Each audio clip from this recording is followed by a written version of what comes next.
జై బాబు, జై బాబు.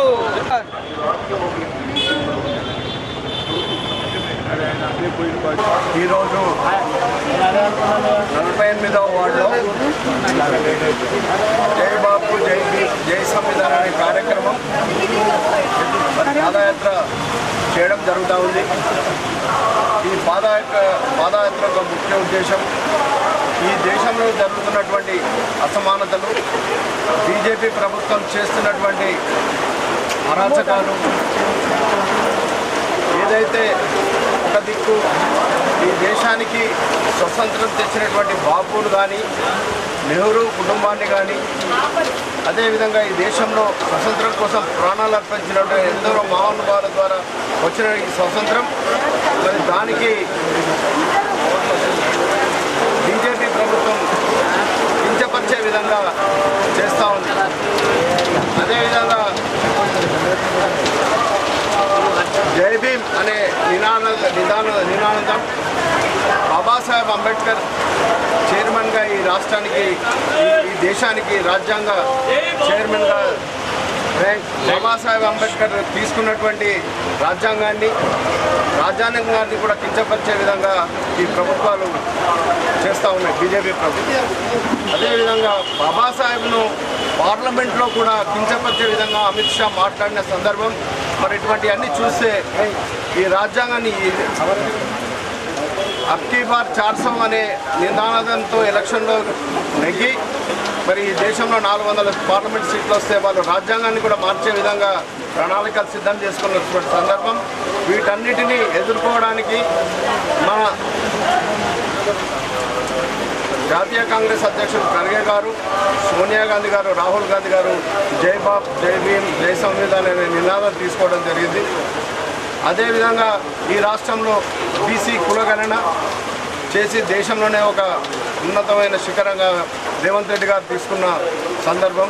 ఈరోజు రేపు స్థానిక సంస్థల ఎలక్షన్లో వస్తే బీసీలకు 42% ఇచ్చే విధంగా ఈ రాజ్యాంగం మన అసెంబ్లీలో తీర్మానం కూడా చేయడం జరిగింది. అసెంబ్లీలో చట్టం కూడా రూపొందించడం జరిగింది. ఇట్లా ఈ దేశానికి, ఈ రాష్ట్రానికి కాంగ్రెస్ పార్టీ చేస్తున్నటువంటి అన్ని సంస్కరణలను చూస్తూ బీజేపీ కానీ అటు బీఆర్ఎస్ కానీ రాష్ట్రాన్ని అతలాకుతలం చేసి 8 లక్షల అప్పుల్లో ఈ రాష్ట్రాన్ని నింపి మరి నడ్డు వీర్చిన పరిస్థితి. వీటన్నిటినీ ప్రజల్లోకి తీసుకుపోవడానికి ఈ కార్యక్రమం సోనియా గాంధీ గారు, రాహుల్ గాంధీ గారు, ఖర్గే గారు ఇచ్చారు. మరి దాన్ని మేము ప్రజల్లోకి తీసుకుపోయి ప్రజలను చైతన్యవంతం చేసి ఈ రాజ్యాంగ పరిరక్షణ, ఈ దేశాన్ని రక్షించుకోవడం కోసం, మరి బాపూజీ ఆలోచనలను ప్రజల్లోకి తీసుకోవడం కోసం మరి అంబేద్కర్ గారి ఆశయాలను సాధించడం కోసం మేమంతా కృషి చేయడానికి పాదయాత్ర చేస్తున్నామన్నమాట మీకు తెలియజేస్తాం. జై బాపు, జై భీమ్, జై సంవిధాన్. జై బాపు, జై సంవిధాన్. చెప్పాను. ఈరోజు కాంగ్రెస్ పార్టీ చేపట్టినటువంటి జై భీమ్ జై బాపు జై సంవిధాన్ కార్యక్రమాన్ని మన భారతదేశ స్వాతంత్రం కోసం బాపూజీ గారు చేసిన త్యాగం అన్ని వర్గాలను, అన్ని కులాలను, అన్ని మతాలను ఏకతాటిపైకి తీసుకొచ్చి 200 సంవత్సరాలు బ్రిటిష్ వాళ్ళ చేతిలో ఉన్న మన భారతదేశాన్ని మనకు స్వతంత్రం తీసుకొచ్చి దాని అభివృద్ధి ఫలాలను రాజ్యాంగపరంగా ఏదైతే మన బాబాసాహెబ్ అంబేద్కర్ భారత రాజ్యాంగ నిర్మాత గారు సామాజికంగా, ఆర్థికంగా, విద్యాపరంగా అన్ని హక్కులు సాధించాలని బడుగు బలహీన వర్గాల కోసం అంబేద్కర్ గారు రాజ్యాంగాన్ని నిర్మిస్తే నేటి ఈ మతతత్వ శక్తులు వచ్చి దాన్ని రద్దు చేయాలనే ఆలోచనతో మేము మొత్తం కులాల మతాల పరంగా విడదీస్తూ దేశాన్ని విచ్ఛిన్నం చేయాలని కొన్ని శక్తులు ఉన్నాయి.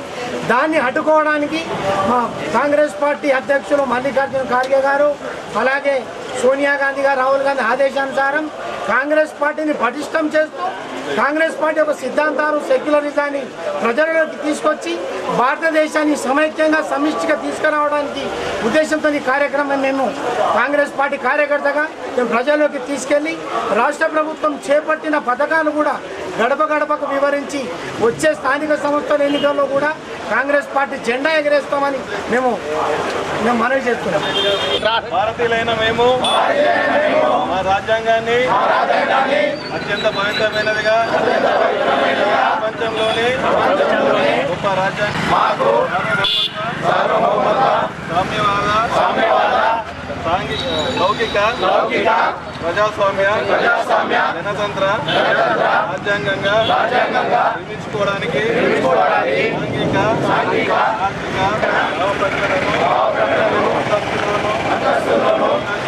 అవకాశాలను సమానత్వాన్ని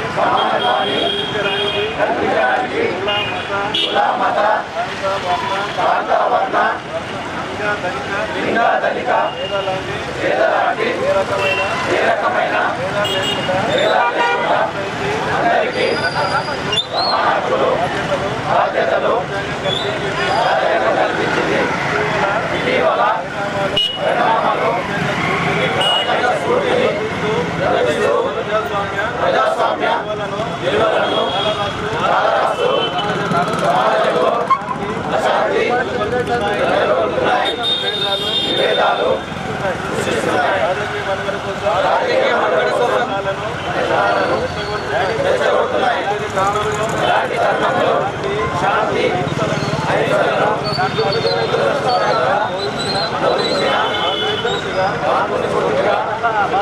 మనుషులంతా ఒకటే. రాజ్యాంగంలో అందరికీ సమాన హక్కులు కల్పించిన డాక్టర్ బాబాసాహెబ్ అంబేద్కర్ ఆశయాలను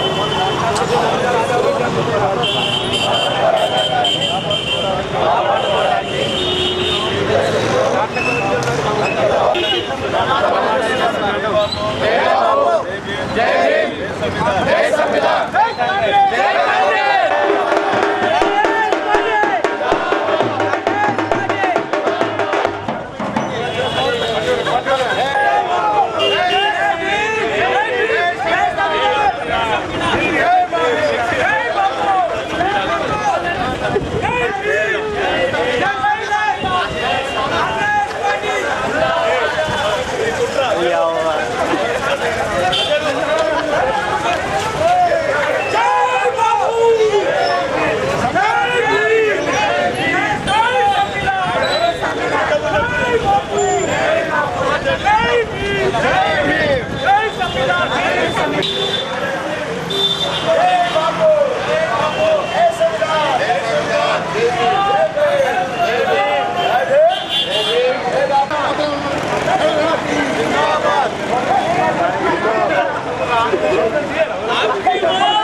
మీకు